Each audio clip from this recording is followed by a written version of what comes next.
Istanbul is one of the most mesmerizing and beautiful cities with amazing architecture, great people, delicious food and some of the best photography spots around. Within the day you can go from lazy brunch in Karakoy to the hustle and bustle of Fatih to the peace and quiet of Princess Islands. Hello everyone, I'm Roman, I'm a full-time travel photographer, and in this video I'm going to show you exactly what you need to do to get the most out of your photography trip to Istanbul. Overall, photography is very welcome here, given that Istanbul is a huge travel hub and photography is actually a popular hobby within the local community. You will find photographers everywhere and even camera-themed coffee shops. Istanbul is actually a very safe city. I have personally not had any issues whatsoever. Obviously, you need to use a degree of common sense. Don't walk down pitch black alleyways at midnight on your own and avoid areas which are known to be problematic, just like in any city around the world. Everything I talk about in this video in terms of the locations have not posed any issues to me whatsoever. You can visit Istanbul for a long weekend or a month. There will always be more than enough to see and do. Personally, I spent a month here, but this video is tailored to those who are coming for a long weekend or a short week. Istanbul is very central and has one of the most connected airports in the world, and is also quite affordable for those on a tight budget. The weather varies so much. You can have a beautiful clear sunrise followed by a rainstorm and then followed by a sunset. Amazing for photos. And there's also a huge variety of places to shoot and explore, from hip neighborhoods to packed out street markets to peaceful islands and everything in between. Finally, the food and the coffee scene here is incredible, but more on that later.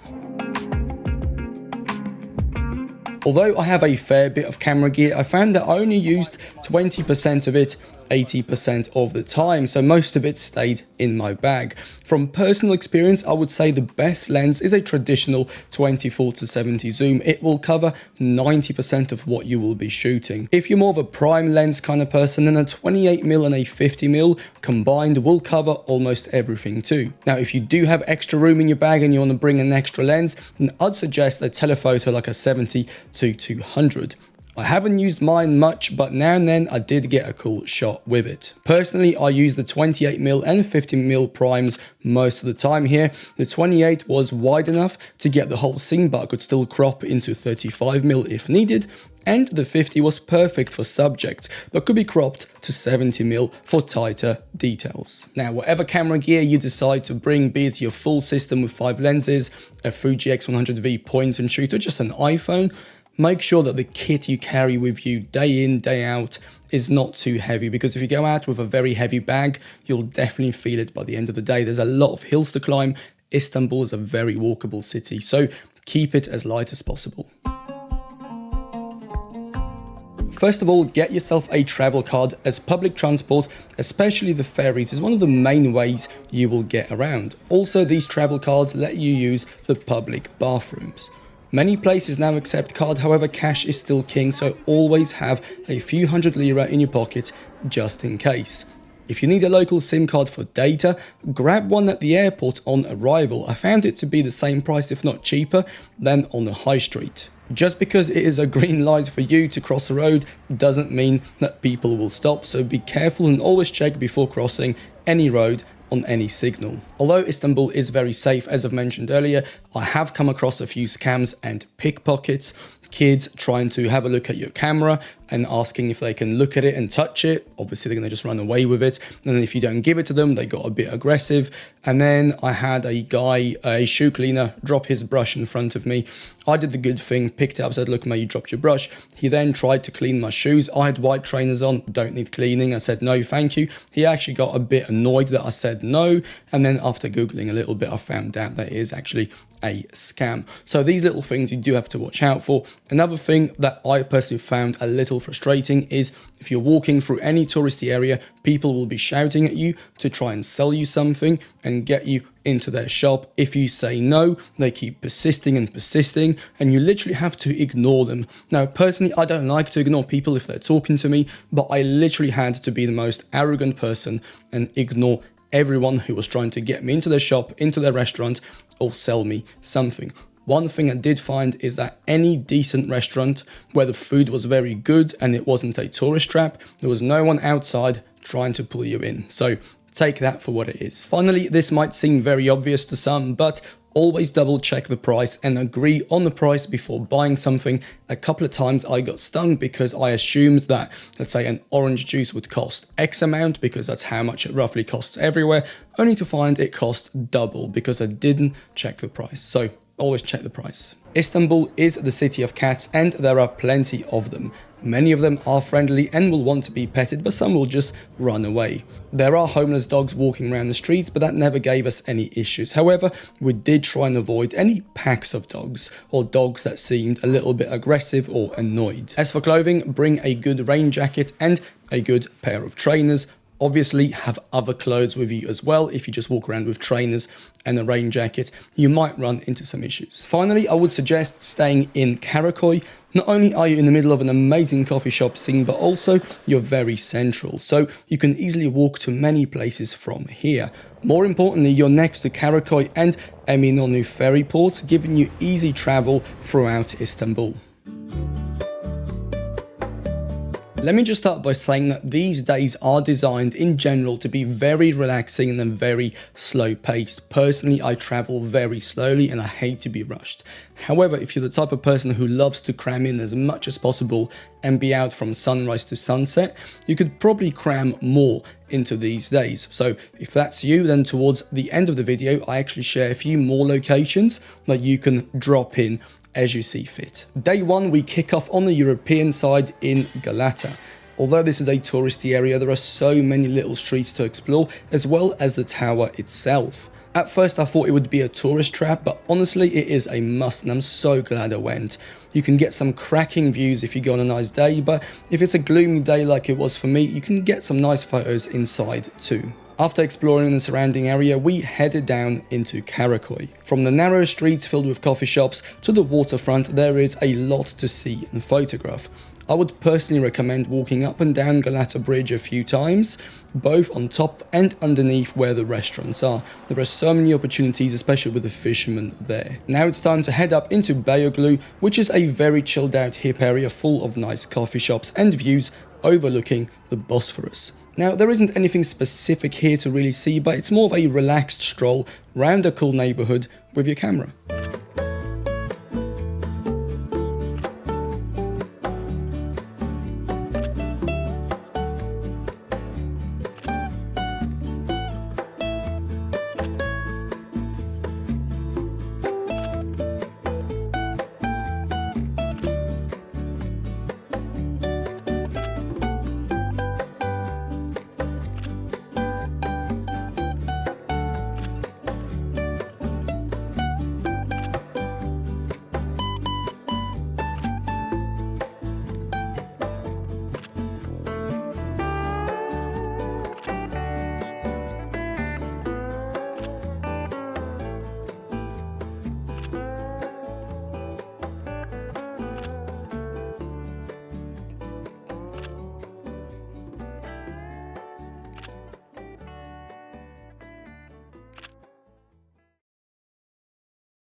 On the second day, we start by getting a ferry over to Balat. Balat is a famous spot with brightly painted houses and lots of character. It is fairly small, so it won't take you long, but it's definitely worth exploring. From Balat, you can actually walk to the next spot, which is an area called Yavuz Sin.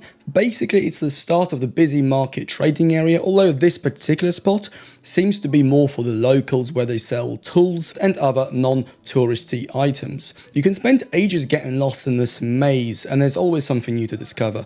Although keep in mind that on Sundays, almost everything here is shut. From here, you can walk over to Salimaniye and visit the mosque. It is a beautiful piece of architecture and on a sunny day can make for some amazing photos with light and shadow play. It is also much quieter here than the other mosques because it is a little out of the way. If you do own an ultra wide lens, this could be a perfect location to use it because you can really play with the architecture and get everything into one shot. And finally, you get some incredible views of the city from the mosque. If you're enjoying this video so far and are getting something out of it, then I want to quickly plug my Istanbul digital photo book. It has all the photos from this trip along with what gear I used for each image, camera settings, locations, and much more. So if this is something that interests you, you want to get a bit more information and even get inspired for your own trip, then I have linked it down below, and thank you so much for supporting me. Now let's get back to the video.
After an hour ferry ride from Kadıköy, you reach the Princess Islands. It is a collection of 9 islands varying in size, however only 4 of them are most visited. Now this is a whole day affair, so my suggestion is get up as early as you possibly can. If you can get one of the first boats over there, you will have so much more time to explore each island. The ferry ride itself is fantastic with clean sea air, amazing views, and the performance from the locals, which always makes the crowd smile.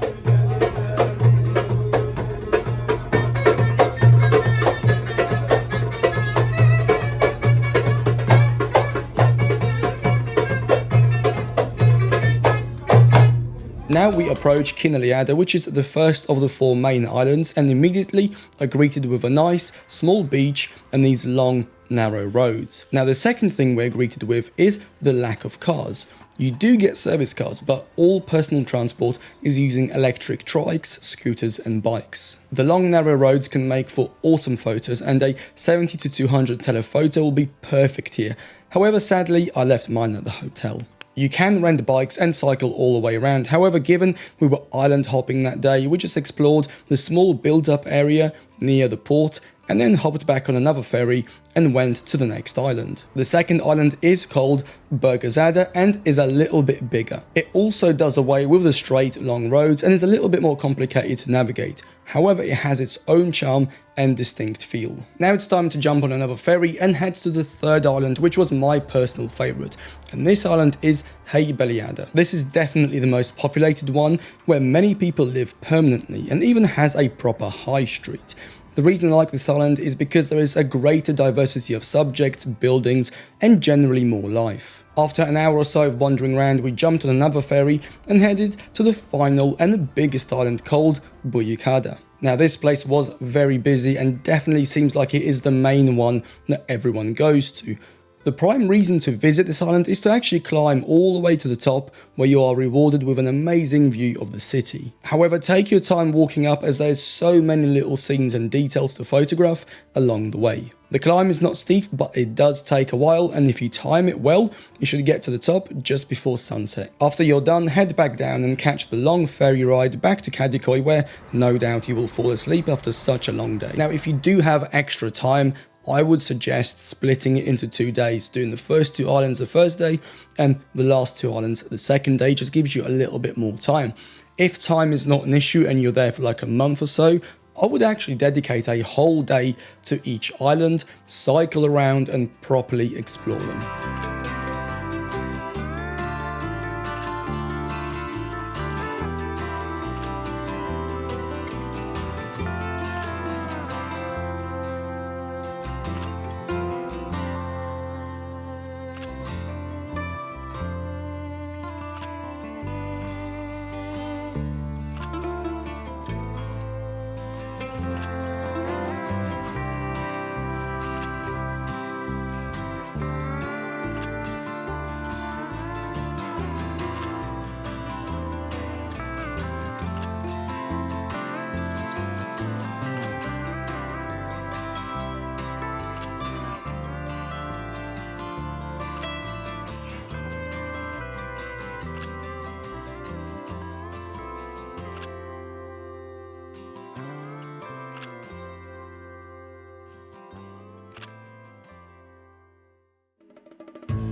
Okay, we're now onto the final day, and we have a mixture of culture and chaos. The first stop of the day is Hagia Sophia Mosque. You have to come in the morning if you don't want to be swarmed by a huge crowd. Also, it was Ramadan during our visit, which would have attracted an even bigger crowd and closed half the mosque down due to prayers. Also, I suggest visiting on a sunny day so you have some amazing light to work with. The light will pour in through the windows and light up small areas of the mosque. You can then use this light to create some amazing shots. After the mosque, we headed down to Topkapi Palace, which is only around the corner. Now, initially, I was a little bit skeptical given it is a major tourist attraction and is more suited to those who love history. However, from a photography point of view, I was really surprised with how many opportunities there are, and I'm definitely glad I went.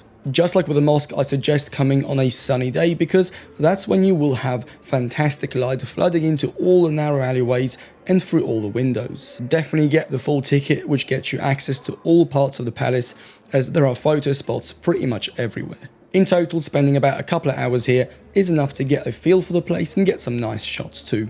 However, during busier times, be prepared to wait longer for the right subject or for a gap in the crowd. With the culture out the way, it's now time for some chaos. By that, I mean the entire bazaar area stretching from the palace all the way down to Eminonu. There is no specific street or road I could say has the best photo spots, as they all offer something unique and can depend heavily on footfall and subjects. My suggestion is to just get lost in the narrow streets and see what you find. Don't worry if you literally get lost, as long as you're going downhill, you're going towards Eminonu and you're going the right way. This area is busy, it's chaotic, it's loud. However, you will walk away with some cracking photos. Finally, as for the Egyptian and the Grand Bazaar, personally, I preferred the Egyptian one as it was smaller, but it was also less busy and just easier to navigate round.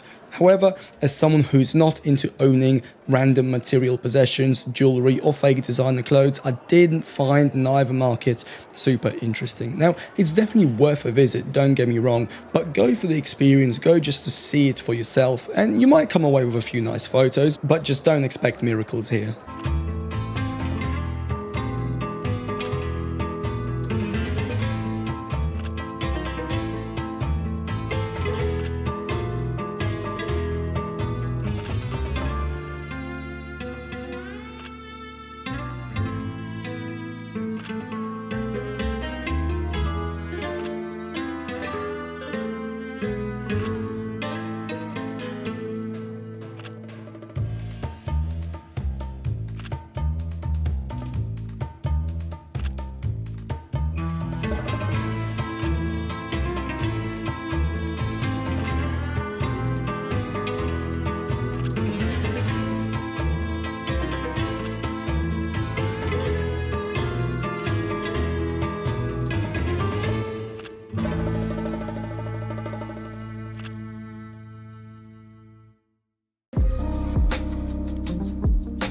Now, as I mentioned earlier, if you do have a bit more time, there are a few extra places which I personally think will add to your trip. First up is Üsküdar and Kadıköy. This is on the Asian side and has a fantastic chilled out atmosphere, mostly because it is where the locals live and not as touristy as the European side. Also, you get some amazing sunsets and great Bosphorus views. Next up is a nice walk from Ortaköy to Bebek along the Bosphorus. You will stop at many nice little neighborhoods and you can climb up the narrow streets, get some cracking shots as well. It's a great way to spend an afternoon with plenty of places to stop, explore and photograph. Finally, I want to mention the ferries. You can spend an entire day just on the ferries going all around Istanbul and in the process get some incredible images. Honestly, some of my favorite photos came from the ferries and it is such a chilled out way to get around. If you have a spare day, it is something I would highly consider doing.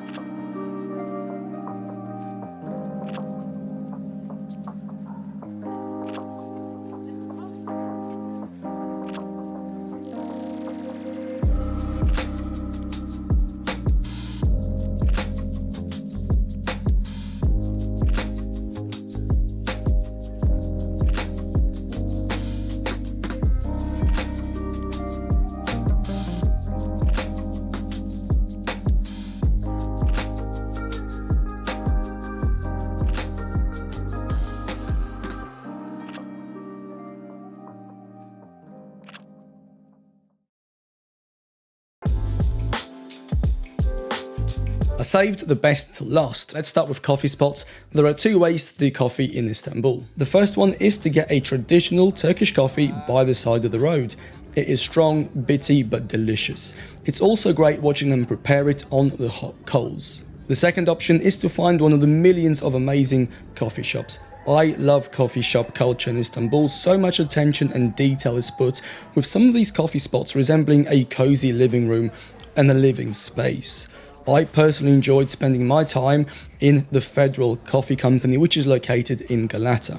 Great atmosphere, even better coffee, and a great place to get some work done as well. Secondly, we have Chronotrop in Karaköy. I think in total I've come here like 20 times during my visit for coffee and for brunch. The food is outstanding, location is amazing, and the overall environment is just so chilled out and peaceful. You can easily kill a few hours just sitting here. Last but not least, we have the Ilmismia Cafe and Art Space. It is a photo and art themed coffee shop full of memorabilia, classic cameras, and generally a cool place to chill out. The cold pressed coffee was decent as well. Now let's have a look at a few dinner options. Now I'm gonna have to say it, I am not an adventurous eater. I prefer clean, simple, basic food. I know what's in it, I know what it is, and I don't have to worry about having a bad stomach the next day. So if you're an adventurous eater, you might find this a bit boring. But if you're like me, then do take note. The first spot is the Merva restaurant, located on the top of the Novotel in Karaköy. The views overlooking the Bosphorus are fantastic, the atmosphere is great, and the food is absolutely delicious. The second spot is the Mukalev, which is another rooftop restaurant in Karaköy overlooking Galata Tower. I particularly like the meze style food served here, and the people who work here are some of the friendliest I've ever met. Finally, for something more local and traditional, is the Sia Kebab restaurant located in Kadıköy. If you're a veggie, it might not be the best place for you. However, if you can have even a little bit of chicken and meat, you will definitely not be disappointed. With the main dish out the way, it's now time to get to the best part, which is the dessert. I am pretty sure there's a law somewhere that requires everyone visiting Istanbul to have some traditional baklava, and there is no better place to have it than in the Karaköy Guluoglu. It is one of the most, if not the most traditional and well-known baklava spots in town. It is always busy, it's open till past midnight and serves the best baklava I've ever had. Spoiler alert, I'm gonna burst your bubble, it is full of calories like you wouldn't believe, so yeah. Of course, no trip to Istanbul will be complete without the ice cream man pulling your pants down and showing you up in front of your mates. However, the ice cream is quite good if you can get it. Last but not least is tea, or chai as the locals call it. You can get it pretty much everywhere, and it's a great way to take 5 minutes out of your day, sit down, relax, and carry on. Okay, that's basically everything for the video. If you did find it useful, please consider grabbing the digital photo book, which will be like this video but in PDF form that you can take with you. And finally, I want to ask you a question, which is, have you been to Istanbul? Are you from Istanbul? If so, please use the comment section to add your feedback, your suggestions, your photo spots, your food spots. And then that way, this will be like a little mini encyclopedia of where to go, where to shoot, so that if people come here in 3 years' time, they'll have your feedback as well as mine down below. So with that, I want to thank you for watching the video, and I want to wish you a good day. Thank you again, and I'll see you in the next video. Bye.